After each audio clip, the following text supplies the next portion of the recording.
সালাবাতুল আনসারী নামে একজন সাহাবী। সালাবাতুল আনসারী ওনার বাড়ি হলো মদিনা, আর মক্কা থেকে হিজরত করে এসেছেন, তার নাম হলো সাঈদ ইবনে আব্দুর রহমান। এই দুইজনকে রাসূল ভ্রাতৃত্ব করে দিয়েছেন, তোমাদেরকে ভাই ভাই বানায়া দিলাম, এক ফ্যামিলিতে চলাফেরা করবে।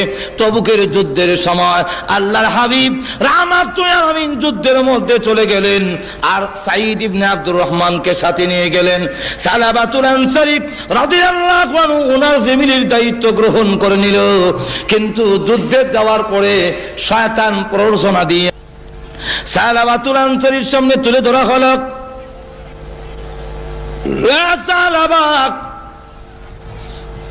সাঈদ ইবনে আব্দুর রহমানের স্ত্রী বড় সুন্দরী, স্বামী বাড়িতে নাই, বিরাট বড় সুবর্ণ সুযোগ। এই প্রলোভন দিয়ে পর্দার ভিতরে নিয়ে গেল। সালাবা ওই মহিলার হাত গিয়ে ধরেছে, যেই মাত্র টান দিল, মহিলা ডাক দিয়ে বলে, সালাবা রে, তোর কি আল্লাহর ভয় নাই? কিয়ামতের মাঠে কি তুই আল্লাহর সামনে দাঁড়াবে না? তোর ভাইয়ের আমানতের খেয়ানত তুই কেমনে করবি? কিয়ামতের মাঠে আল্লাহর সামনে কি জবাব দিবে? বিশ্বাসঘাতকতা এবং জিনা যদি করস। এতটুকু বলার পরে সালাবাতুল আনসারীর অন্তরে জাহান্নামের আগুনের ভয় এসে গেল। হাত ছেড়ে দিয়ে দৌড়ে পাহাড়ের কাছে গিয়ে বৃক্ষের নিচে সিজদা দিয়ে কাঁদলে, প্রভু অন্যায় করেছি, অপরাধ করেছি, মেহেরবানি করে তুমি মাফ করে দাও।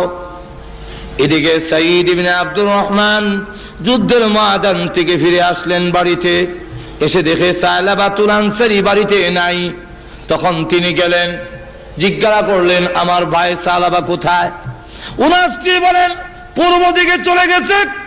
সালাবাতুল আনসারীর অনুসন্ধানে বের হয়ে গেল, গিয়ে দেখে পাহাড়ের ভিতরে গাছের নিচে সিজদা দিয়ে কান্দে, প্রভু গো, আমি গুনাহগার, তুমি গফফার, আল্লাহ তুমি যদি মাফ না করো, আল্লাহ আমি জাহান্নামের আগুন সহ্য করতে পারবো না। আল্লাহ কিয়ামতের দিন লাঞ্ছনা অপমান সহ্য করতে পারবো না, মেহেরবানি করে আমার জীবনের গুনাহ মাফ করে দাও। এমনি সাঈদ ডাকতে বলে, সালাবা মাথা উঠাক, আল্লাহর দরবারে তওবা করো, কোনো গুনাহ করে থাকলে আল্লাহ রাব্বুল আলামিনের নাম গফুরুর রহিম, আল্লাহ রাব্বুল আলামিন তোমাকে মাফ করে দিতে পারেন। সালাবা ডাক দিয়ে কয়, ভাই সাঈদ, আমি বাড়িতে যাব না, আমার এই চেহারা আর দেখাবো না। তুমি যদি আমাকে বাড়িতে নিতে হয়, আমার দুইটা হাত গাড়ির সঙ্গে বেঁধে অপমানিত গোলামের ন্যায় টেনে নিতে পারো, আমি আর মদিনায় যাব না। বাধ্য হইয়া সাঈদ রাদিয়াল্লাহু আনহু সালাবার দুইটা হাত গাড়ির সঙ্গে এইভাবে বাঁধলেন। বেঁধে যখন মরা লাশের মতো, যখন নাকি মরা লাশের মতো টানে, তারই মেয়ে খামসানা রাদিয়াল্লাহু আনহা দৌড়ে এসে রশি ধরে টানে, আর কয়, বুড়া তো হয়েছ, বয়স তো কম হয় নাই, চরিত্র বুঝে এখনো বদলায় নাই। সুবহানাল্লাহ বললেন না?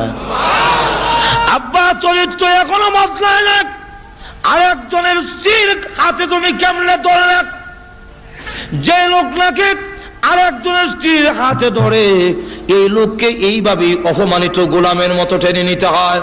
বাড়ির কাছে যাওয়ার পরে ডাক দিল, সাঈদ, আমাকে বাড়িতে নেওয়ার আগে চলো, আবু বকর সিদ্দিকের দরবারে যাব, আবু বকরকে জিজ্ঞাসা করব, আমার মতো গুনাহগার যদি তওবা করে আল্লাহ রাব্বুল আলামিন মাফ দিবনি,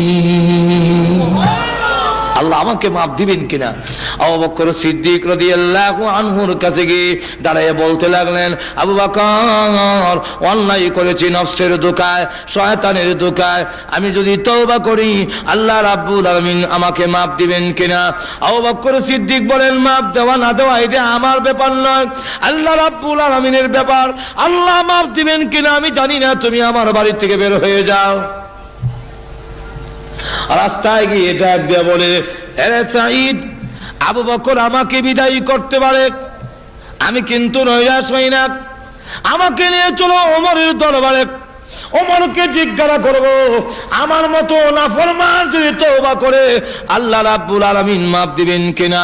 হযরত ওমর রাদিয়াল্লাহু আনহু আরো গরম, ওনার কাছে গিয়ে যখন বললেন, আবু বকর সিদ্দিক ওমর রাদিয়াল্লাহু আনহু বলেন, মাফ দিবেন কি দিবেন না আমি জানি না, তুমি আমার দরবার থেকে বের হয়ে যাও। তখন ওনার রাস্তায় বের হয়ে গিয়ে বলে, সাইদ আমাকে ওমর বিদায় করে দিতে পারে, আমি আল্লাহর রহমত থেকে নরাশ হব না, আমাকে নিয়ে চলো আলীর দরবারে, আলীকে জিজ্ঞাসা করবো আমার মতো গুনাহগারকে মাফ দিবে কিনা। আলী রাদিয়াল্লাহু আনহু শোনার পরে তিনিও বললেন, মাফ দেওয়া না দেওয়া আল্লাহর ব্যাপার, আমি জানি না, আপনি আমার বাড়ি থেকে বের হয়ে যান। রাস্তায় গিয়ে ডাক দিয়ে বলে, আরে সাইদ আমার ইচ্ছা ছিল রাহমাতুল লিল আলামিন যেন আমার আলোচনা আমার কথাটা না শুনে, তাহলে লজ্জা হবে। আবু বকরের কাছে গেলাম, বের করে দিয়েছে। ওমরের কাছে গিয়েছি, তিনিও বের করে দিলেন। আলীর কাছে গিয়েছি, আলী বের করে দিলেন। এবার বাধ্য হয়ে চলো রাহমাতুল লিল আলামিন দয়াল নবীর কাছে। আমার মনে হয় রাহমাতুল লিল আলামিন তার গুনাহগার উম্মতকে বিদায় করবে না। চলো রসুলের দরবারে যাই। রসুলের সামনে দাঁড়াইয়া বলেন, ইয়া রাসূলুল্লাহ, ইয়া হাবিবাল্লাহ, ওগো আল্লাহর হাবিব, আমার মতো গুনাহগার আল্লাহ রাব্বুল আলামিন মাফ দিবেন কিনা, মাফের কোনো ব্যবস্থা আছে কিনা। রাসূলুল্লাহ বলেন, সাহাবাক মাফ দেওয়া না দেওয়া আল্লাহর কাজ, আমি জানি না তোকে মাফ দিবেন কিনা, কিন্তু আমার রাগ হলো বিশ্বাসঘাতকতা কেন করলে, ওই সাহাবীর স্ত্রীর সঙ্গে বিশ্বাসঘাতকতা কেন করেছো। তোমার মতো সাহাবী আমার বাড়ি থেকে বের হয়ে যাও। রাস্তায় গিয়ে ডাক দিয়ে বলে, হে সাঈদ, আমি এতক্ষণ পর্যন্ত ভাবছিলাম আমার মনে হয় মাফের ব্যবস্থা হবে, আল্লাহর রাসূল যখন আমাকে বের করে দিলেন, তাহলে মনে হয় আকাশের নিচে জমিনের উপরে আমার চাইতে বড় নাফরমান আর কেউ নাই। আমাকে বের করে দিয়েছেন রাহমাতুল লিল আলামিন, তাই রশিটা ছেড়ে দে, আমি আর মদিনার লোককে আমার চেহারা দেখাবো না। সাঈদ তখন রশি ছেড়ে দিল।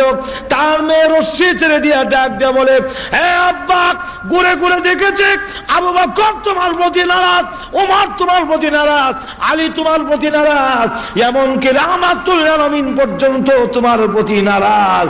আমি আল্লাহর কসম খেলে বলি, যতক্ষণ পর্যন্ত আল্লাহর নবী এবং সাহাবায়ে কেরাম খুশি না হবে, আর জীবনে কোনোদিন তোমাকে আব্বা বলে স্বীকার করব না। তখন সাহাবা আকাশের দিকে চোখ উঠায় গেল, প্রভু দুনিয়াতে গেছি, কোনদিন দুষ্টামি করলে বিচার যায় আব্বার কাছে, ভাইরা বাড়িতে ঢুকতে দেয় না, আব্বাও বাড়িতে ঢুকতে দেয় না, সকলের কাছে ব্যর্থ হয়ে গেলে মা তার সন্তানকে বিদায় করে পারে না। প্রভু গো, আবু বকর বিদায় করার পরে উমরের দরবারে যেতে পেরেছি, ওমর বিদায় করার পরে আমি আলীর দরবারে যেতে পেরেছি, আলী বিদায় করার পরে রাহমাতুল লিল আলামিনের দরবারে যেতে পেরেছি, রাসূল বিদায় করে দেওয়ার পরে তোমার রহমতের দরজায় হাজির হয়েছি। বলো না, তুমিও যদি তোমার গুনাহগার গোলামকে বিদায় করে দাও, তাহলে তোমার এই বান্দা কার দুয়ারে গিয়ে আশ্রয় নিবে? আল্লাহ সকলে বিদায় করলেও তুমি তোমার গুনাহগার বান্দাকে বিদায় করতে পারো না। আবার গিয়ে পাহাড়ের ভিতরে সেজদা দিয়ে, গাছের নিচে সেজদা দিয়ে কান্দে। এই মুহূর্তে আল্লাহর পক্ষ থেকে কোরআনের আয়াত নাজিল হয়ে গেল। জিবরাইল হাজির হয়ে গেছেন, হাজির হয়ে বলেন, ওগো আল্লাহর নবী, এই মাখলুকগুলোর মালিক কে আপনি না আল্লাহ? রাসূল বলেন, মাখলুকের মালিক তো আল্লাহ। তো আল্লাহ যদি মাখলুকের মালিক হয়ে থাকে, তাহলে সাহাবাকে আপনি কেন বিদায় করলেন? তার তামাম জীবনের গুনাহ এই মুহূর্তে আল্লাহ মাফ করে দিয়েছে। যেই মাত্র এই কথা বলেছে, এমনি রাসূল বলেন, আবু বকর একটু কুছ করে দেখো না আমার সাহাবা কোথায় আছে। হযরত উমর দাঁড়ায় বলেন, হুজুর আমাকে অনুমতি দেন, আমিও যাব, কারণ আমিও দোষী, আমার কাছে এসেছিল, আমি তাকে বিদায় করে দিয়েছি। হযরত আলী দাঁড়ায় বলেন, ইয়া রাসূলুল্লাহ, ইয়া হাবিবাল্লাহ, আমাকে অনুমতি দেন, আমিও যাব, কারণ আমিও দোষী। হযরত সালমান ফারসি রাদিয়াল্লাহু আনহু দাঁড়ায় বলেন, ওগো আল্লাহর হাবিব, আপনি আমাকে অনুমতি দেন, আমি মুরব্বী সাহাবী, আমার বয়স বেশি। ওগো আল্লাহর নবী, উনি ইসলাম ধর্ম গ্রহণ করে সময় এত লম্বা হায়াত আর কোন উম্মতে সাহাবীদের মধ্যে, উম্মতে মুহাম্মদের মধ্যে কিয়ামতের আগ পর্যন্ত কেউ এত লম্বা হায়াত পাবে না। সালমান ফার্সি ইসলাম ধর্ম গ্রহণ করে সময় ওনার বয়স হলো 120, ইন্তেকালের সময় ওনার বয়স হলো 350। আর জোরে কন্যা সুবহানাল্লাহ। 350 ওনার বয়স। এই 350 বছর বয়সে আল্লাহু আকবার, হযরত সালমান ফার্সি রাদিয়াল্লাহু আনহু বলতেছেন যে আমাকে অনুমতি দেন, আমিও যাব। এই 4 জন সাহাবী যখন নাকি হাজির হয়ে গেলেন, খুঁজতে খুঁজতে যখন ওই পাহাড়ের কাছে গেলেন, গিয়ে দেখে লোকেরা খেত কামারে কাজ করে। জিজ্ঞাসা করে, ভাইরা আমার, সায়লাবা নামে কোন লোক কি তোমাদের এই এলাকায় কোনোদিন দেখেছো? তখন লোকেরা বলে, সায়লাবাতুল আনসারী নামে কোন লোক চিনি না, তবে তোমাদের লোকটার পরিচয় বলো। লোক ওনারা বললেন, জাহান্নামের আগুনের ভয়ে কান্দে, কিয়ামতের মাঠের ভয়ে কান্দে, এমন কোন লোকের কোন সন্ধান কি তোমাদের নজরে পড়েছে? তখন তারা বলল, লোকটা দেখি নাই, কিন্তু আমরা ঘুমায় গেল ওই পাহাড়ের ভিতরে গুনগুন সুরে একটা লোক কাঁদতে থাকে, তার কান্নার আওয়াজে আমাদের ঘুম ভেঙে যায়, আমরা ঘুমাতে পারি না। আমাদের মনে হয় তোমাদের লোকটা সেই লোকটাই হবে। আবু বকর সিদ্দিক রাদিয়াল্লাহু আনহু বলেন, ওমর চল যাই, গিয়ে দেখি। তখন গভীর রাত্রে গিয়ে দেখে সাজদা দিয়া কান্দে, প্রভু গোনাহ করেছি, অন্যায় করেছি আল্লাহ, তবুও তো তুমি আমাকে সৃষ্টি করেছো, তোমার রহমতের দরজা থেকে যদি তাড়ায়া দাও, বলো না তোমার এই গুনাহগার বান্দা কার কাছে যাবে, কোথায় যাবে? এই অবস্থায় কাঁদতেছেন। আবু বকর সিদ্দিক রাদিয়াল্লাহু আনহু ডাক দিয়ে বলেন, ওরে সায়লাবা, মাথা উঠা। তখন তিনি ডাক দিয়ে বলেন, অন্ধকারে লোক চেনা যায় না, কিন্তু আওয়াজে বুঝতে পেরেছি তুমি আবু বকর।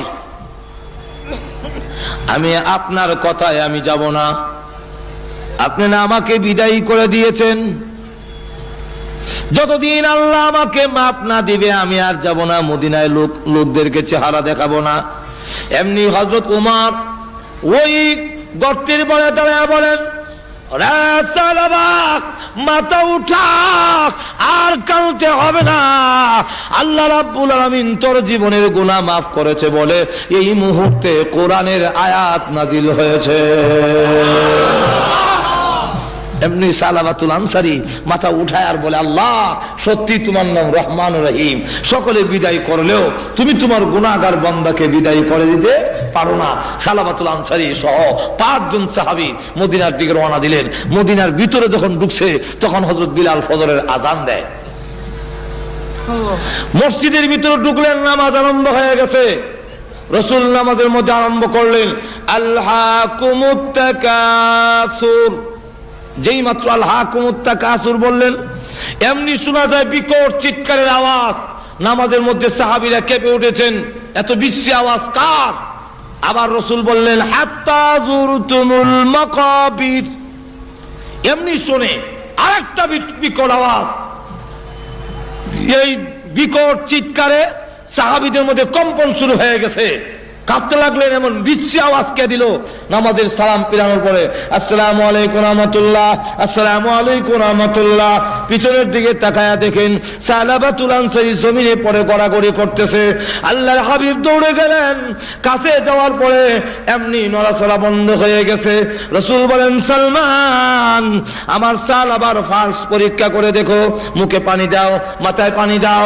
এমনি সালাবাতুল হযরত সালমান ফার্সি রাদিয়াল্লাহু আনহু ফালস পরীক্ষা করে বুকে হাত দিয়ে বলেন, ওগো আল্লাহর নবী, আপনার সাহাবী সালাবাতুল আনসারীর মুখে আর পানি দেওয়ার কোনো প্রয়োজন নাই, মাথায় পানি দেওয়ার প্রয়োজন নাই। সালাবাতুল আনসারী কলিজা ফেটে চিরদিনের জন্য এই পৃথিবী থেকে বিদায় হয়ে গেছে। রসুল তখন বলেন, তোমরা গোসল দাও, কাফন পরাও, আমি রসুল নিজে তার জানাজার নামাজ পড়াবো। এই মুহূর্তে দৌড়ে তার মেয়ে খামসা রাদিয়াল্লাহু আনহা বুকে জড়াইয়া দৌড়লেন, আব্বা গো, আমি অন্যায় করেছি, আমি অপরাধ করেছি, আমি বলেছিলাম সাহাবীরা রাহমাত তুই আমিন খুশি না হলে তোমাকে আব্বা বলে স্বীকার করবো না। তুমি তোমার অঙ্গীকার পুরা করেছো, রাসূলকে খুশি করেছো, সাহাবায়ে কেরামকে খুশি করেছো, এমনকি আল্লাহকে পর্যন্ত খুশি করেছো। কিন্তু আমি যে জীবনের জন্য আমার আব্বা হারালাম, আমি আর জীবনে কাকে আব্বা বলে ডাকবো, আমি আর কাকে আব্বা বলবো? এইভাবে যখন কাঁদতে লাগলেন, রাসূল কাছে গিয়ে বলেন, খামসানা আর কান্দিস না, তোর কান্না আমার বুকে দারুণ ব্যথা হয়, দারুণ কষ্ট হয়। যদিও সালাবাতুল আনসারী পৃথিবী থেকে বিদায় হয়ে গেছেন, আমি মুহাম্মদ তো বিদায় হয়ে যাই নাই, বাকি জিন্দেগীর জন্য আমি রাসূল তোর আব্বা হয়ে গেলাম। যেই মাত্রই কথা বললেন, রসুল বললেন তোমরা কাফন পরায় নাও। কাফন পরালেন, রসুল নিজে জানাজার নামাজ পড়ালেন। লাশ সামনের দিকে যায়, রসুল লাশের সাথে সাথে কবরস্থানের দিকে যাচ্ছেন, কিন্তু উকি দিয়ে হাঁটেন, পা গুলো উকি দিয়ে কালো আঙ্গুল ভর দিয়ে দিয়ে সামনের দিকে যাচ্ছেন। খলিফাতুল মুসলিমিন ওমর তিনি ডাক দিয়ে বলেন, ইয়া রাসূলুল্লাহ, ইয়া হাবিবাল্লাহ, আপনার পাটা জমিনে ফালান না কেন? আঙ্গুলে ভর দিয়ে হাঁটলে এত তো আপনার কষ্ট হয়, আপনি পুরা পা জমিনে ফালান না কেন? রসুল বলেন, এ ওমর, জানো না আমার সাহাবার তওবা আল্লাহর দরবারে এমন ভাবে কবুল হয়েছে, আল্লাহ খুশি হইয়া তার জানাজার আশেপাশে এবং এই এলাকার ভিতরে এত রহমতের ফেরেশতা নাযিল করেছে, আমি পুরা পাউটা জমিনে লাগাবো এতটুকু জায়গা এই এলাকার ভিতরে খালি না। ভাইরা আমার, এই হলো সাহাবায়ে কেরামের অবস্থার পরিবর্তন। এই পরিবর্তনটা করেছে রসুলের উত্তম চরিত্রে, মহান চরিত্রে। যখন কে চরিত্রে? সুতরাং বিশ্বের মানুষেরা, তোমরা যদি ইহকালে এবং পরকালে মুক্তি পেতে চাও, তাহলে মুহাম্মদুর রাসূলুল্লাহর আদর্শকে অনুসরণ করো, রসুলের জীবনীকে তোমরা অনুসরণ করো। রসুলের জীবনীতে রয়েছে তোমাদের জন্য উত্তম নমুনা, কারণ রসুলের জিন্দেগিতে কোনো মিথ্যা কথা, আরো যখন মিথ্যা কথা। মহান চরিত্র কাকে বলে? আল্লাহু আকবার। এই চরিত্র একমাত্র রসুলের, কারণ জীবনে কাউকে গালি দিবে দূরের কথা, ওনাকে কেউ যদি আঘাত করছে রসুলের কাছে দেয়া যায়, হলো আপনার মরণ হোক। মা আয়েশা বলেন, বেয়াদব, তোর মরণ হোক। রসুল বলেন, আয়েশা, জীবনে কোনোদিন কাউকে এমন শক্ত কথা বলবে না, আল্লাহ নম্র এবং ভদ্রকে ভালোবাসে।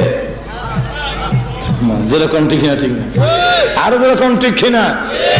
আমাদের দেশে যে একে অন্যের কুরুচি, অশ্লীল, একজনের আপনি আমার বিভক্ত হতে পারে।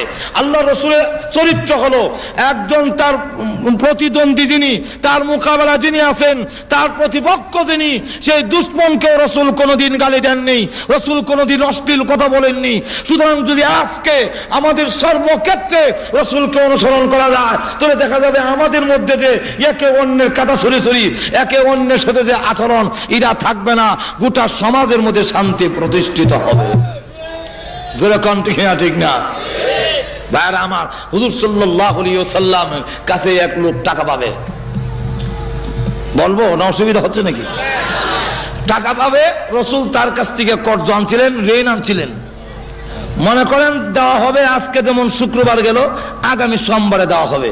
সে রবিবারে কি রসুলের গলার মধ্যে একটা চাদর পেঁচানো, চাদরের এক মাথার ধরে পিছন থেকে এমন সজোরে টান দিল, রসুলের গলার ফাঁসি লেগে গেছে।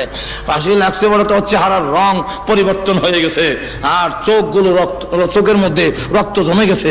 রসুল পিছনের দিকে তাকায় দেখলেন হাওলাদার, ওহো তুমি আসছো, আচ্ছা ঠিক আছে। খলিফাতুল মুসলিমিন উমর রাগে গুসায় সহ্য করতে না পারে, বেয়াদব কোথাকার, রসুলের সামনে রসুলের পারমিশন ছাড়া আমরা কিচ্ছু করি না, আর না আমি তোর দেহ থেকে মাথা এখন বিচ্ছিন্ন করে দিতাম। যেরকম ঠিক না? রসুলকে গালি দিলে সাহাবীরা ছেড়ে দিব? না, ছেড়ে দিবে? আল্লাহু আকবার। আবু বকর সিদ্দিকের নামে এক লোক গিয়ে কেস দিছে, আবু বকর সিদ্দিকের নামে কেস। এক ইহুদি, হুজুর আপনার আবু বকর সিদ্দিক আমাকে চট দিয়েছে, আমি ড্রেনে পড়ে গেছি, এই দেখেন আমার চামড়া উঠে গেছে, এর জন্য বিচার প্রার্থী হইলাম। রসুল বলেন নামটা ভুল করেছো, নামটা মনে হয় আবু বকর নয়, নামটা উমর হবে, কারণ চর দেওয়া উমরের কাম, আবু বকর করে চর দেয় না। ওই ইহুদি ডাক দিয়ে বলে না, আমি আবু বকরও চিনি ওমরও চিনি, আজকের চরটা আবু বকরই দিয়েছে।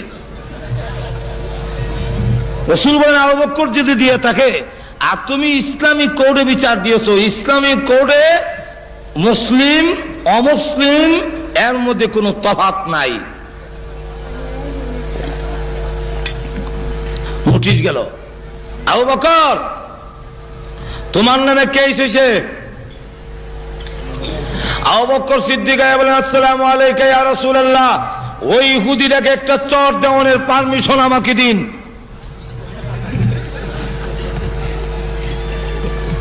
রাসূল বলেন আমি তো আগের চরটা বিশ্বাস করি নাই, কিন্তু এখনের কথায় বোঝা যায় আগের চরটা তুমি যে দিছো এতে কোনো সন্দেহ নাই। মাজর এখন ঠিক না? যেই মাত্র এই কথা বলেছে এমনি আবু বকর বলেন জি হুজুর, আগের তো আমি দিছিলাম। তো তুমি তো জীবনে কোনোদিন গালি দাও না, কাউকে আঘাত করো না, আজকে তুমি কেন চর দিলে? আবু বকর সিদ্দিক বলেন ইয়া রাসূলুল্লাহ ইয়া হাবিবাল্লাহ, ওই যে যাকাত দেওয়ানোর আয়াত নাযিল হয়েছে, কর্জা দেওয়ানো ইউকরিদুল্লাহ কারদান হাসানা, আল্লাহ যে বলছেন আমাকে কর্জে হাসানা দাও, ঋণ দাও, আল্লাহ যে বলছেন আমারে দান করো, এইগুলো আয়াত নাযিল হওয়ার পরে এই ইহুদিটা আরেকটা ইহুদির কাছে আমাকে শোনায়া বলে, জোরে জোরে বলে, এতদিন জানতাম মুহাম্মদ আব্দুল্লাহর বেটা, মুহাম্মদ হলো দরিদ্র ফকির, আর এখন থেকে যে আয়াত নাযিল হচ্ছে এতে বোঝা যায় মুহাম্মদের আল্লাহ ফকির, আমরা হইলাম ধনী। জোরে কন্যা নাউযুবিল্লাহ। আবু বকর সিদ্দিক বলেন ইয়া রাসূলুল্লাহ ইয়া হাবিবাল্লাহ, আমার সামনে আমার আল্লাহকে ফকির বলে গালি দিবে, আমার সামনে আমার নবীজিকে ফকির বলে গালি দিবে, আর আমি সহ্য করব, তা ঈমানের লক্ষণ হতে পারে না। সত্যিকারের উম্মত যদি হয়ে থাকে, রাসূলের বিরুদ্ধে কোনো কথা যদি হয়, ইসলামের বিরুদ্ধে যদি কোনো কথা হয়, আর রক্ত দেওয়ার জন্য রাজপথে যদি দাপায়া পড়ে, সে সত্যিকারের আশিকে রাসূল। যেরকম ঠিক না, ঠিক না? আরো যেরকম ঠিক না? কোথাও কোনো হাউজি বাম্পার এক্সিবিশন, কোন জুয়া এবং অন্যায় মদের আড্ডাখানা যদি বসে, আর আপনি যদি নীরব ভূমিকা পালন করেন, সেখানে আশিক রাসূল হতে পারেন না। যেরকম ঠিক না, ঠিক না? অন্যায়ের প্রতিবাদে যারা গর্জে উঠে যে আল্লাহ রসুলকে আমি ভালোবাসি, সুতরাং আল্লাহ রসুল এইগুলো পছন্দ করেন নাই, আমিও পছন্দ করি না। যেরকম ঠিক না? হ্যাঁ আমার লক্ষ্য করে দেখুন, আবু বকর সিদ্দিক কয় আমার কাফেররা বহু গালি দিছে, আমার কলিজার টুকরা আদরের সন্তান হযরত আয়েশার উপরে ওরা জিনার তহমত উঠাইয়া দিয়েছে, কিন্তু আমি সহ্য করেছি, গালি দেইনি, কিন্তু রসুলকে দিলে যেরকম ঠিক না? কোথায় নাকি গালি দিছে আল্লাহ এবং তো রসুলকে। এই ইহুদি, আচ্ছা আমার না ওই গালি দিলে, কিন্তু আল্লাহর মধ্যে তো কোনো ইখতিলাফ নাই, আল্লাহ তো তোমরা যেরকম ঠিক না? ইহুদিরা কি আল্লাহ মানে না? আর তুই যেরকম মানে না? তো ইহুদি তুমি তো আল্লাহ মানো, আল্লাহ কি ফকির বললে কেন? এমনি সেই ইহুদি লোকটা তারা কয় ওগো আল্লাহর নবী, আমি জীবনে আল্লাহকে গালি দিই না, আল্লাহকে গালি দিব আমি কি পাগল নাকি? রাসূল বলেন আবু বকর তুমি বলতেছো গালি দিয়েছে, সে বলে গালি দেয় নাই, এখন এই যে ইখতিলাফ লাগলো, এখন তো কোর্টে কেস হয়ে গেছে। আবু বকর সিদ্দিক বলেন হুজুর আমার নাম যে শেখেদা সিদ্দিক উপাধি, যার অর্থ হলো চিরন্তন সত্যবাদী, এটা আল্লাহর পক্ষ থেকে তো আমার লাগানো হয়েছে, আপনি তো জানেন আমি মিথ্যা বলি না। রাসূল বলেন খুব জানি, খুব জানি তুমি মিথ্যা বলো না, কিন্তু কোর্ট তো এই সিদ্দিক দিয়ে চলে না, কোর্ট তো নীতিমালা আছে। মাজর এখন ঠিক না? কোর্টের ইসলামী কোর্টের বিধান হলো আল বাইয়িনাতু আলাল মুদ্দাই ওয়াল ইয়ামিনু আলা মান আনকার।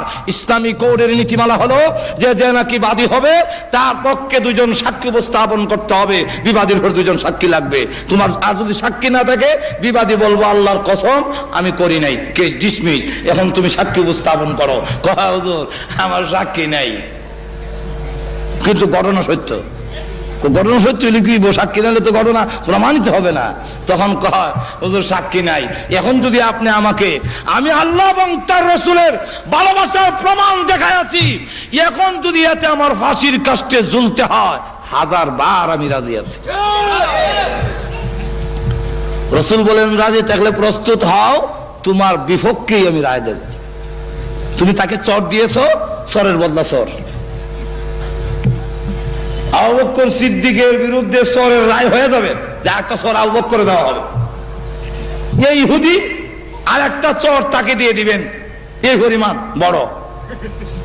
আল্লাহু আকবার। এমনি শুনে জিবরাইল আসার ঘন্টার আওয়াজ শোনা যায়। ঘুমাই গেছেন তো, সুবহানাল্লাহর আওয়াজ নাই। আরো জোরে চিৎকার দিয়ে বলুন সুবহানাল্লাহ। যেই মাত্র দেখা যায় জিবরাইল আসতেছে, রাসূল বলেন অপেক্ষা করো, এই মুহূর্তে জিবরাইল আসে কেন? নিশ্চয় আবু বকরের পক্ষে, আল্লাহর পক্ষের কোন সিদ্ধান্ত আসতে পারে।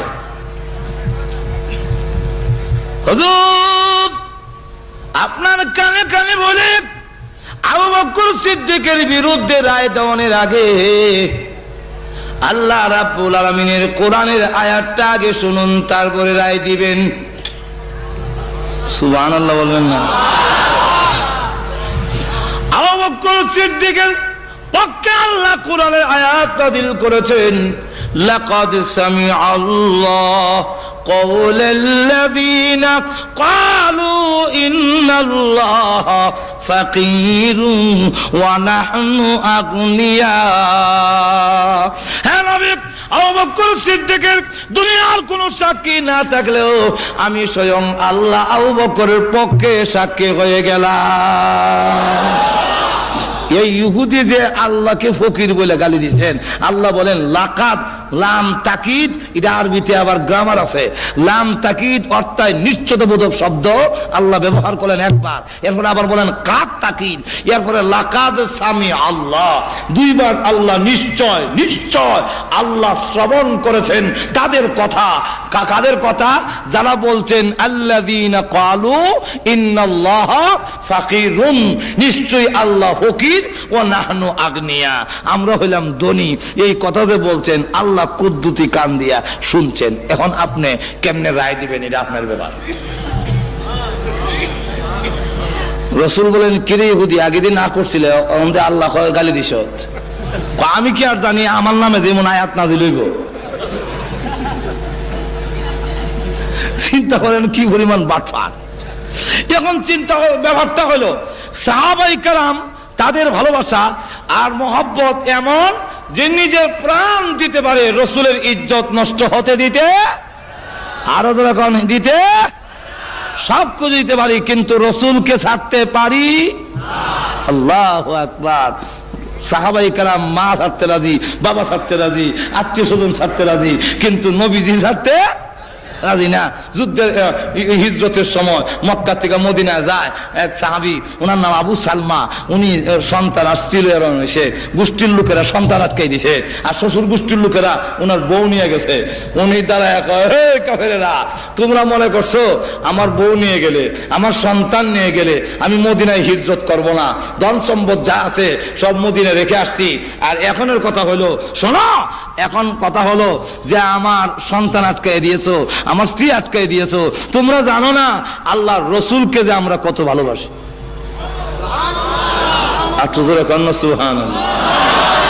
আল্লাহু আকবার, আল্লাহু আকবার। আল্লাহর রাসূলকে যে কত ভালোবাসি এটা তোমরা তো জানো না। আমার নিজের প্রাণের চাইতেও আল্লাহর রাসূলকে আরো কোটি গুণ, আরো যখন কোটি গুণ। আমি রাসূলকে আগে অনুসরণ করব কেন? রাসূলের জীবন আদর্শ আমার অনুসরণ করুন, এবং এটা করলে আমি কেন করব, কেন করতাম, এটার বিস্তারিত আলোচনা আগে বলছি, সময় নাই। এক নম্বরটা হলো রাসূলের চরিত্রটা হলো মহান চরিত্র, যার চরিত্রের মধ্যে কোনো কলঙ্কের দাগ নাই, মিথ্যা নাই, দুকা নাই, বাটপারি নাই, এবং যার কাছে আসলে একটা লোক এমন হয় যে জীবনের জন্য ভালো হয়ে যায়, তাম পৃথিবীর মধ্যে সবচেয়ে শ্রেষ্ঠ মানুষ হিসাবে ঘোষণা হয়ে যায়। যেরকম ঠিক না? তাহলে এক নম্বর, আর বিস্তারিত বলতে গেলে তো অনেক লম্বা সময় লাগবে। এক নম্বর হলো ওয়া ইন্নাকা লাআলা খুলুকিন আযীম। আল্লাহ রাব্বুল আলামিন হলেন আমার রাসূলের সার্টিফিকেট আমি দিলাম। পৃথিবীর কোন নেতা, কোন মহান ব্যক্তিত্বে যারা বড় বড় লোক আছে, এরা কারো আল্লাহর পক্ষের সার্টিফিকেট নাই, কিন্তু রাসূলের পক্ষে আল্লাহ রাব্বুল আলামিন সার্টিফিকেট দেন। আমার রাসূল হলো মহান চরিত্রের অধিকারী। যেই ঘটনাটা বলতে চাইছি আমি দেখো এলাই, মনে আছে তো আপনাদের? সেটা বলি। ওই যে উমর বলল যে রসুল যদি না থাকতো সর দেয়া দাঁত ফেলাই দিলাম বলে, যেরকম ঠিক না? তো রসুল বলেন না ওমর, তার দেওয়ার তারিখ হলো সোমবার, একদিন আগে এসে এলে অসুবিধা কি?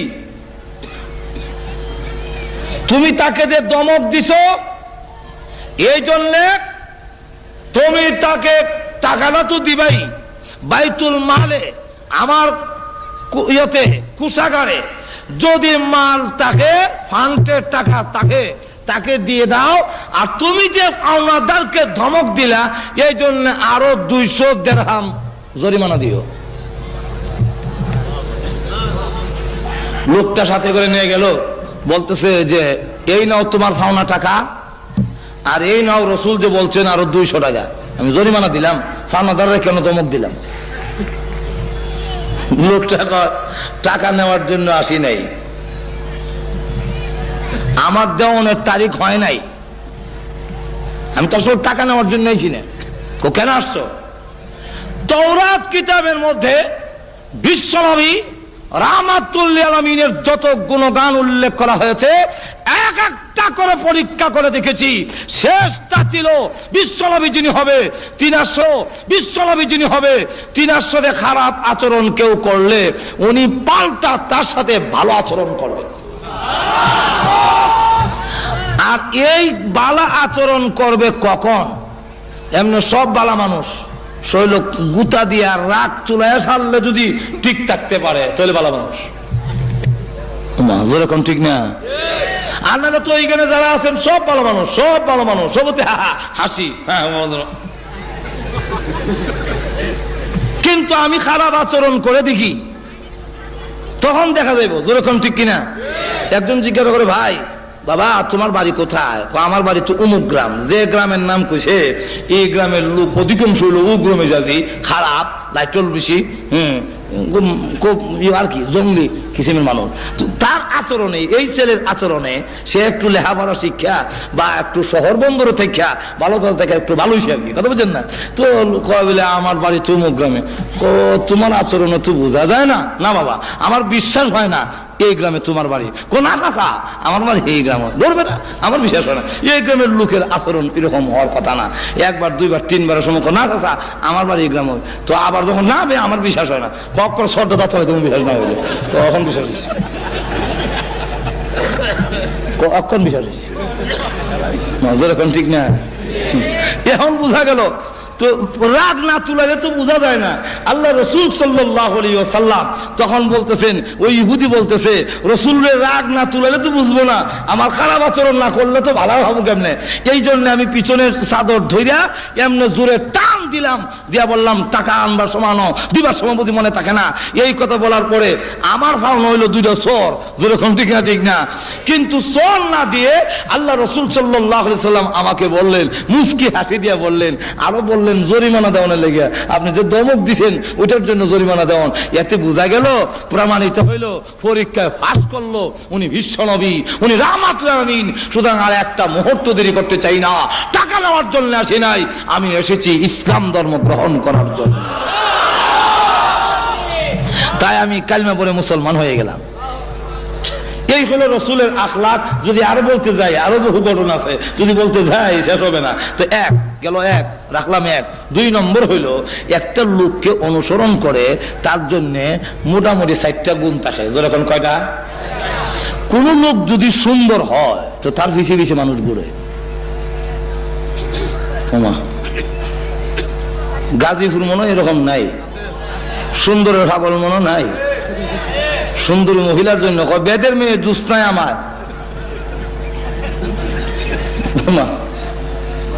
বেদের মেয়ে আমি তুই গান জানিও না, দেখছিও না, শুনি না, কিন্তু মাঝে মাঝে শুনি। একদিন এক ছেলে দেখি এমন প্রিয় ছিল, ছোট্ট একটা বাচ্চা দেখি এরম করে কি করে বেদের মেয়ে জুস্তায় আমায় পাগল করে আছে। আমি এই বেদের মেয়ে জুস্তায় আমার পাগল করে আছে। বেদের মেয়ে সুন্দর দিকে পাগল হয়েছে বাদ দিয়া যা যাব। সুন্দরের জন্য একজন আরেকজনকে অনুসরণ করে, পুরুষ হোক নারী হোক, যেরকম ঠিক না, সুন্দরের জন্য তার কাছে সবকিছু ছেড়ে দিয়া। ও বিশ্বের মানুষেরা, সুন্দরের কারণে যদি কাউকে অনুসরণ করতে হয় তাহলে একমাত্র ব্যক্তি হলো মুহাম্মদুর রাসূলুল্লাহ সাল্লাল্লাহু আলাইহি ওয়াসাল্লাম। মুহাম্মদের চাইতে সুন্দর আকাশের নিচে জমিনের উপরে আল্লাহ কাউকে সৃষ্টি করেন না। সুতরাং রসুলের সুন্দর। হাসান হুসাইন বলে না এই করতে ওই করে যাবো, একটু লাইট দেন না, অন্ধকার। রসুল বলেন লাইট দেবো করতে গিয়া, চুলা তুই আগুন নাই, তোমরা আবার লাইট দেবো, তবে আমি যাওয়ার ব্যবস্থা করে দিই, যাও তো। কেমনি করবেন? রসুল এমনি মুস্কি হাসি দিলেন। যে মাত্র মুস্কি হাসি দিছেন, হাসান হুসাইন রাদিয়াল্লাহু আনহুমা বলেন যে আমরা এই ঘর থেকে ওই ঘরে আলুর মাঝখান দিয়ে দৌড়ে চলে গেছি। আকাশে বিদ্যুৎ চমকাইলে যেভাবে জিলহি দিলে যেভাবে অন্ধকার দূরীভূত হয়, নানার দাঁত মোবারক যখন বের হয়েছে বোঝা গেল আকাশে বিদ্যুৎ চমকাচ্ছে। কোন মানুষ সুন্দর ঠিকই, কিন্তু চোখটি বিলাই চোখ, যেমন টনি। কোন মানুষ সাদা ঠিকই, কিন্তু দেখতে বানরের মতো, যেমন বুশ। যেরকম ঠিক না। কোন মানুষ চামড়া দলা ঠিকই, তা দলা দেখেছি আমি দেশ। কোন মানুষ দলা ঠিকই, কিন্তু তার গাল চাবার ভিত্তে ঢুকিয়া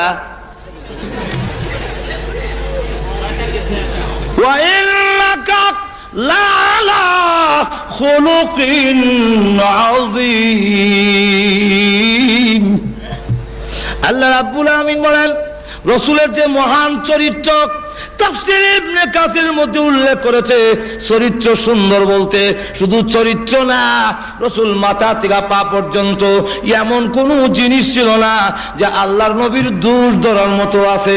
এজন্য সামাইলে তিরমিজির মধ্যে উল্লেখ করেছে আল্লাহর রসুল লাম্বাও ছিলেন না, বাটিও ছিলেন না, কারণ লাম্বা হইলেও দোষ, বাট্টা হইলেও দোষ। ঠিক না? কিন্তু খলিফাতুল মুসলিমিন ওমর ছিলেন সাহাবীদের মধ্যে সবচেয়ে লম্বা। রসুল যখন উমরের সাথে থাকতেন, উমর যখন রসুলের পাশে গিয়ে দাঁড়াতেন, তখন লোকেরা তাকায়া দেখে উমরের মাথার উপরে রাহমাতুল লিল আলামিনের মাথা দেখা যায়। কারণ হলো আবার যদি কেউ দুজন আডে আর একজন যদি বাড়িও কোনো মন্ত্রী যদি এমনি আডে, আমরা দেশের প্রতি আমরা দেশের যে প্রতিমন্ত্রী, ভূমি প্রতিমন্ত্রী, উনি যদি এই নয় বেটা ছুটু যেরকম ঠিক না, একটা যেরকম ঠিক না। এখন রসুল যদি আবার উমরের মাথা নিচে থাকে, রসুলের মাথা, তো লোকেরা করবো ওই দেখো মোহাম্মদের মাথা দিয়ে উমরের দিকে নিচে। এই জন্য এটা ছিল মুজিজা, যত লম্বাই আসুক রসুলের সামনে রসুল বড় হয়েছে। আবার মাপলে দেখা যায় লম্বা তো করে না, বাচ্চা তো করে না। আল্লাহু আকবার। এখন যদি এগুলো বলতে যায় অনেক লম্বা সময় দরকার, তো এক নম্বর হলো সুন্দরের কারণে যদি অনুসরণ করো। আল্লাহু আকবার। দুইটা সুন্দরের ওয়াজ করলো তুই যথেষ্ট। দাঁত মুবারকের কথা বললাম আর চেহারা মুবারকের কথা। কোন স্ত্রী যদি স্বামীকে সুন্দর বলে, আসল সুন্দর যেরকম ঠিক না। জামাই যদি ফির হয় তো জামাইরে বড় ফির করতে রাজি না। এক লোক ফির, তার স্ত্রী বলতেছে যে আমরা তো ফির ঠিকই, কিন্তু ওই বাড়ির যে ফির উনি বড় ফির। কেমনি বুঝছো? দেখছি উপর দিয়ে যায় সময় উড়াল দিয়া যায়, এক দেশ থেকে আরেক দেশে উড়াল দিয়ে চলে যায়।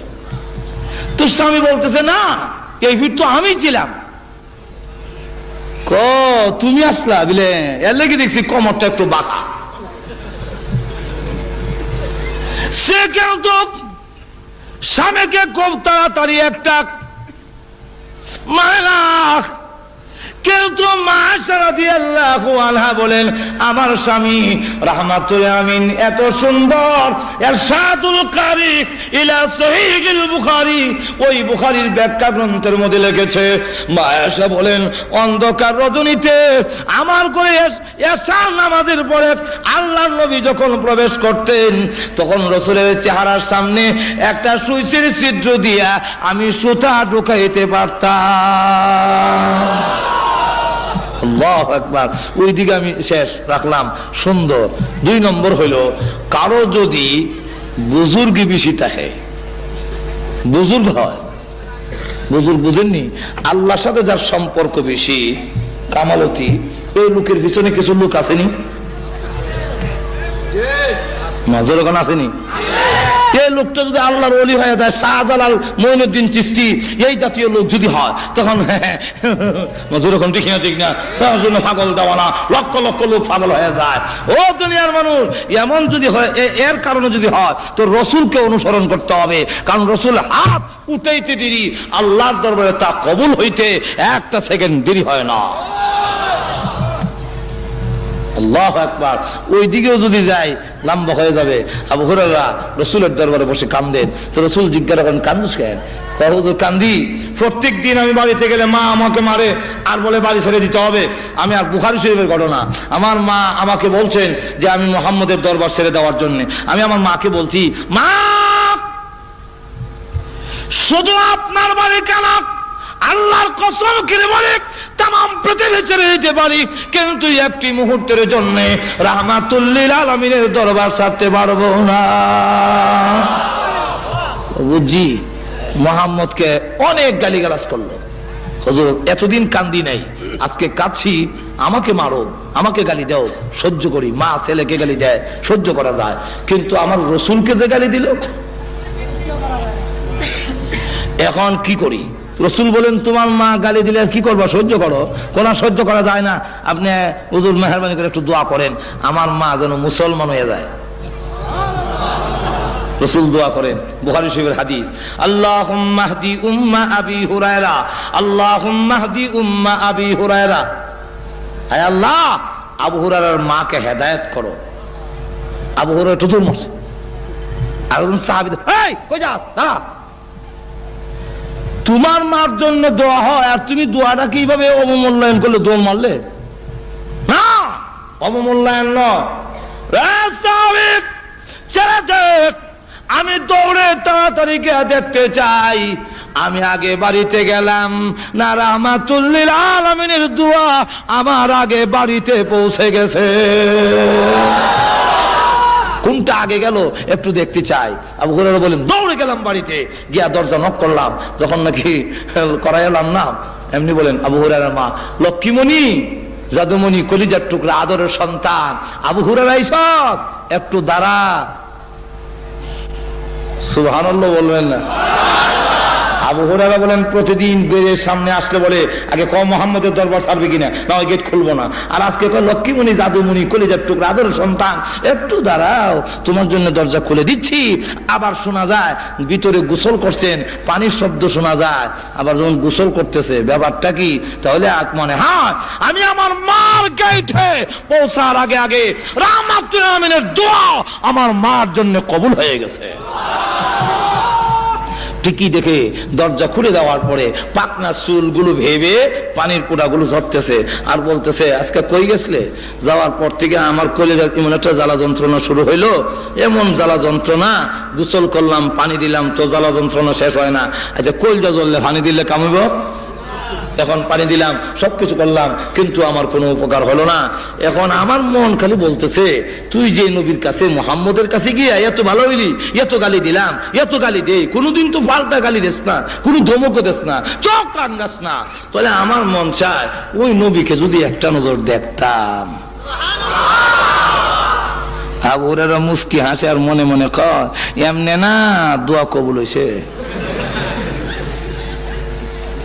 বুঝছেন তো কত তাড়াতাড়ি কবুল হয়। আবু হুরায়রার মা রাহমাতুল আলামিনের সামনে গিয়ে চোখাল পানি ছেড়ে দিয়ে তরতর করে কাঁপতেছে, আর ডেকে বলে আল্লাহর কসম করে বলি এত সুন্দর চেহারা জীবনে কোনোদিন দেখি নাই, এমন চেহারার লোক কোনোদিন মানুষের ক্ষতি করতে পারে না। আমি মানুষের কাছ থেকে শুনি না, শুধু গালি দিছি, আপনারা দেখছি না কোনোদিন। আজকে প্রমাণিত হয় আপনি আল্লাহর পয়গাম্বর। আর দেরি করতে চাই না, আমাকে কালিমা পড়ায় দেন, আমি এক্ষুনি মুসলমান হয়ে যাব। তাহলে যার এত সম্পর্ক আল্লাহর সাথে, এত বুজুর্গি, উনাকে অনুসরণ করো। 3 নম্বরটা হইল আপনার মাল। আমার যদি খুব টাকা থাকে, কোটি কোটি টাকা, তো আমার পিছিয়ে দেখবেন 8-10 জন সবসময় থাকে।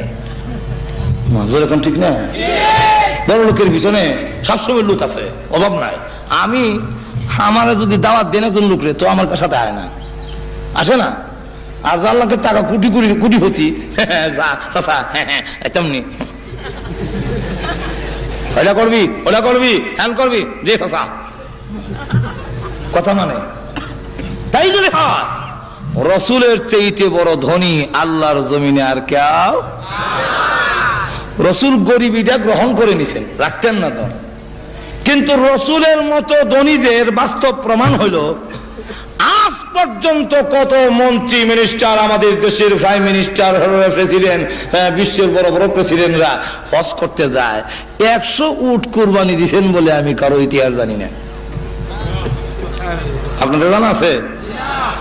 তদানীন্তন সময়ে রসুল জীবনে একবারই হজ করেছেন। এই হজের নাম প্রথম হজ, এই হজের নামই বিদায় হজ। কথা বুঝছেন? বিদায় হজের নামে সকলে চিনে বেশি, কিন্তু আসলে এটাই জীবনের রসুলের প্রথম হজ। আর জিন্দেগিতে হজ করেননি। রসুল যেদিন হজ করেছেন, ওই সময় আল্লাহর রাস্তায় তিনি 100 উট কুরবানি করেছেন। এবং যিনি মাটিতে হাত দিলে স্বর্ণ হয়ে যায়। তুমি আবার গরিব কেমনে? গরিব তো না। আল্লাহু আকবার। ঘটনা যদি বলতে যাই, সালমান ফার্সি যে লোকের গোলাম ছিলেন, এই লোকে বলছে তোমাকে মুক্তি দিতে পারি 3টা শর্ত। বলে কি শর্ত? বলে 1 নম্বর শর্ত হলো তুমি আমার বাগানের মধ্যে 100টা খেজুর গাছ লাগাতে হবে, আর 100টা খেজুর গাছ এক সমানে বড় হবে, আর একসাথে খেজুর ধরতে হবে। এটা কি সম্ভব? এটা তো বাস্তবে সম্ভব না। তো এটা যদি করতে পারো, অর্থ না দেওয়া। 2 নম্বর হলো কয়েক কেজি, মনে করেন অন্তত 3.5 কেজি ওজনের একটা স্বর্ণের চাকা যদি দিতে পারো, তোমাকে মুক্তি দেওয়া হবে। এটা কি দেওয়া সম্ভব গোলামের? একজন সাধারণ রুজি রোজগার যে করে আপনার বাড়ির চাকর, সে কি 3.5 কেজি ওজনের স্বর্ণ দেওয়া সম্ভব? সম্ভব না। রসুলের কাছে গিয়ে বললেন, রসুলের কাছে বলার পরে বলেন ঠিক আছে, তোমার মালিকরে বলো আমি তা করে দেব। রসুল নিজ হাতে ওই সালমান ফার্সি রাদিয়াল্লাহু আনহুর মালিকের বাগানে 100টা খেজুর গাছ লাগালেন। আর এই খেজুর গাছ একসাথে বড় হতে লাগলো, একসাথে ফল ধরলো, একসাথে খেজুর ধরছে, একসাথে পাকছে। এই খেজুরের বাগানে এখনো খেজুর আছে। কথা বুঝছেন? এখনো এটার খেজুরের দাম হলো সৌদি আরবে এই খেজুর কিনতে গেলে বাংলাদেশের 1500 টাকা কেজি পড়ে। আমি আনছিলাম কিছু খেজুর। এই খেজুর গাছগুলো এখনো আছে, খেজুর গাছ। এখন দেখা যাক যে অবস্থাটা হলো, এরপরে এক রসুলের দরবারে একটা ডিম পরিমাণ, আল্লাহু আকবার, একটা ডিমের সমান স্বর্ণ হাদিয়া আসছে। রসুল বলেন সালমান নাও, এই ডিম নিয়ে যাও, তোমার মালিককে গিয়ে বলো স্বর্ণ দিলাম। হুজুর উনি চাইছেন 3.5 কেজি, আর আমি যে একটা ডিম, এটা তো মনে হয় না, মনে হলে 1 ফুয়া হইল, মানবে না। নাও না, আল্লাহ বরকত দিতে পারে, ওজন দিয়ে দেখো না, যদি না হয় তো দেওয়া হবে। রসুলের হাতের বরকতে এমন হয়ে গেল যে একটা ডিম পরিমাণ যখন স্বর্ণ ওজন দেওয়া হয়েছে, দেখা যায় 3.5 কেজির চাইতে বেশি। রসুলের হাতের বরকত লাগলে ওইদিকে আমি যাব না। তো গেল 3 নম্বর। এই 3 নম্বর, তারপরে 4 নম্বরটা হলো ইহসান, অনুগ্রহ। যদি কারো প্রতি কারো অনুগ্রহ থাকে, আমি যদি কাউকে 100 টাকা কথা মানতে বাধ্য থাকে, যেরকম না, ঠিক না? আমাকে ভোট দিবা না তো কাকে দিবা? রাস্তাঘাটটা খেলা করছে। গাজীপুর থেকে কি ঢাকার দিকে রাস্তাটা তোমরা ভালো করে বাস ধরে যেতে পারতা? এই রাস্তা আমি করছি, সুতরাং আমাকে ভোট দিতে হবে। কথা বুঝেন না? এমন কিছু দেখায়। ihsan অনুগ্রহ যদি কারো প্রতি কারো থাকে, তখন সে তার কথা মানতে মানুষের বাধ্য হয়। আল্লাহর রসুলের অনুগ্রহ আমাদের প্রতি আসেনি না নাই? আরো জোর বলুন, আসেনি না নাই? সুতরাং তাকে তার জীবন আদর্শ অনুসরণ করতে হবে। এখন আসুন, আরো বলতে গেলে আরো অনেক কারণ। মোটামুটি কথা হলো, শেষ কথাটা আমি বলে ফেলি। বহু উলামায়ে কেরাম এখানে উপস্থিত আছেন। আমি লম্বা সময় ওয়াজ করা এটা আমার অভ্যাস নেই এইভাবে, আর আরেকজনকে বসে রেখে ওয়াজ করা নেই, দাওয়াতে মেহমান। এরপর আমি মাইক লইলে আমার সারলাম না, কারণ এই ওয়াজ করতে করতে ডেলি 2টা 3টা পর্যন্ত করণ লাগে। ওয়াজের তো শখও নাই যে ওয়াজ করতে হবে। আর এই উলামায়ে কেরাম অন্য দাওয়াতে মেহমান বসায় রেখে লম্বা ওয়াজ করা, ওনারা আরাম করতো তাও একটা কথা ছিল, আর ওনাদেরকে বসায় রেখে ওয়াজ করে এটা একটা বেয়াদবি বলে বোঝা যায়। এই জন্যে আমি আল্লাহ মানা করে শেষ কথাটা বলতে চাই। আমরা পৃথিবীতে যত নেতা যাদেরকে অনুসরণ করা যায়, এমন লোককে যদি অনুসরণ করেন, কিয়ামতের মাঠে পাওয়া যাইব তো?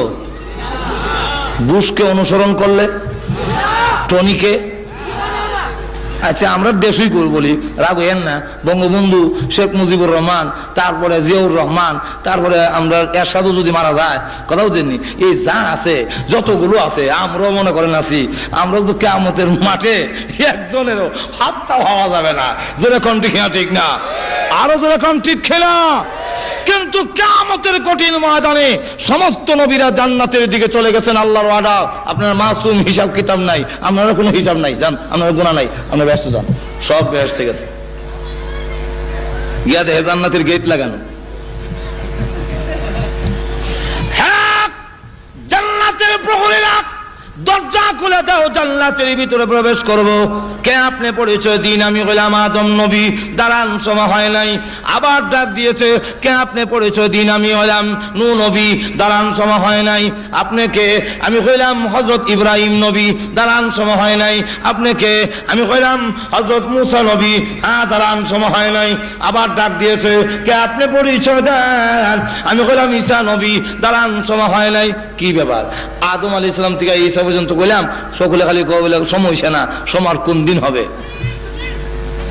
এমনি জান্নাতের প্রহরীরা ডাক দেয়, বলে যত নাম শুনি, আদম শুনি, নূহ শুনি, ইব্রাহিম, মূসা, ঈসা নবী শুনি, মুহাম্মদ নাম শুনি না কেন?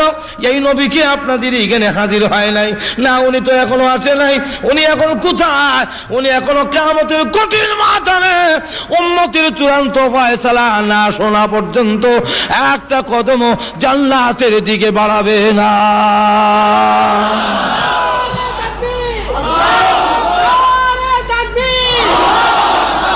দেখা যাবে তখন জান্নাতের প্রহরীরা বলবে, সেই নবী না আসা পর্যন্ত আমরাও জান্নাতের গেট খুলনের ওয়ার্ডার নাই। কিয়ামতের মাঠে আমাদের নবী উম্মতকে রেখে জান্নাতে যাবে না। সুতরাং এমন নবীকে অনুসরণ করার, তার জীবন আদর্শকে ফলো করার দরকার আছে না নাই? আরো জোরে বলুন। যাকে দুনিয়াতেও অনুসরণ করলে লাভ, পরকালেও। আরো জোরে বলেন। রাসূলের কথা মানলে দুনিয়াতেও লাভ। লাভ কি? রাসূলের জীবন আদর্শকে অনুসরণ করলে, আমি আগে বলছি বিস্তারিত সময় নাই, রাসূলের দাড়ি রাখলে আপনার শারীরিক লাভ। আপনি যদি মিসওয়াক করেন, শারীরিক লাভ। আপনি রাসূল বলছেন গাঞ্জা খায়ও না, গাঞ্জা যদি না খান আপনার লাভ। মদ খায়ও না, আপনার লাভ। রাসূল যা বলছেন এইগুলা যদি করেন, আপনি যদি পাঞ্জাবি গা দেন, মাথায় টুপি দেন, এতে আপনার শারীরিক লাভ। নামাজ যদি পড়েন, তাহলে আপনার শারীরিক লাভও আছে। যেরকম ঠিক না? এই জন্যে আসুন, আমি আপনাদের কাছে শেষ এই আলোচনা রেখে যে আমরা রসুলকে ইহকাল এবং পরকালে পাবো, আল্লাহ আমাদের সকলকে তৌফিক দেব। এবং আজকে এই যে আমার জাতি ভাই, কথা বুঝছেন না, এটা আবার একটা মিতালি আছে, প্রত্যেক জিনিস একটা মিতালি আছে। কবুতরে একটা দুস্তি আছে, যেরকম আছে না নাই? কাউয়া মিল্লা এক দুস্তি আছে, যেরকম আছে না? তো হাফেজে মিল্লা এক দুস্তি আসেনি,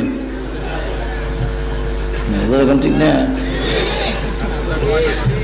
হাফেজ আব্দুল কাদের সাহেব, আল্লাহ ওনাকে তৌফিক দিয়েছেন।